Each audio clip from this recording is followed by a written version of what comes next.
महाराज ने अन्नकूट बनवाया ठाकुर जी के लिए, 56 भोग तैयार करवाए। और श्री जतिपुरा में, गोवर्धन के जतिपुरा में, वहां श्रीमद वल्लभाचार्य जी ने श्रीनाथ जी का अन्नकूट किया, 56 भोग पवाए। ठाकुर जी का अन्नप्राशन हुआ, मतलब इतने वर्ष बाद ठाकुर जी ने अपना पयोव्रत, दूध का जो व्रत था वो छोड़ के अन्न ग्रहण किया। किसके लिए? अपने एक भक्त के लिए। तो भैया केंद्र बिंदु में ठाकुर जी नहीं, केंद्र बिंदु में प्रेम लाओ। आपके केंद्र बिंदु में प्रेम आ गया और प्रेम आपके चित्त में आ गया तो आप ठाकुर जी के केंद्र बिंदु में रहोगे, ना कि ठाकुर जी आपके केंद्र बिंदु में।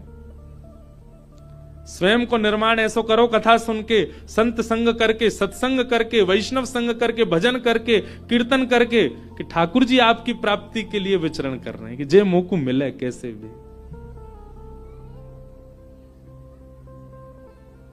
आज से आपके भजन साधन में उद्देश्य भगवत प्राप्ति नहीं, प्रेम की प्राप्ति हो।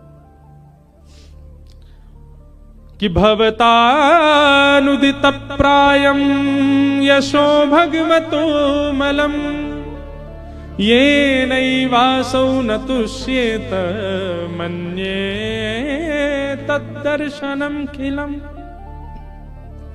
नारद जी महाराज वेद व्यास जी से कहते हैं, व्यास जी आपने भागवत जी की रचना की, उसमें ज्ञान, उसमें वैराग्य, उसमें सब कुछ आपने प्रस्तुत किया, पर आपने प्रेम को नहीं प्रस्तुत किया, इसलिए आपका हृदय अशांत है। आपके ग्रंथों को, पुराणों को सुनकर के व्यक्ति धार्मिक बन जाएगा, व्यक्ति वैरागी बन जाएगा, पर आपके ग्रंथों को पढ़ के व्यक्ति प्रेमी नहीं बन पाएगा। इसीलिए आपका हृदय अशांत है, आपको कहीं ना कहीं अपूर्णता लगती है अपनी क्रिया में। इसलिए मेरी प्रार्थना कि अब आप ठाकुर जी के प्रेम स्वभाव का वर्णन करो, जिससे पढ़ने वाला व्यक्ति प्रेमी बन सके। वेद व्यास जी महाराज ने निवेदन किया, उसके लिए मुझे क्या करना पड़ेगा? बोले समाधि लगा करके भगवान के प्रेम स्वरूप का चिंतन करो।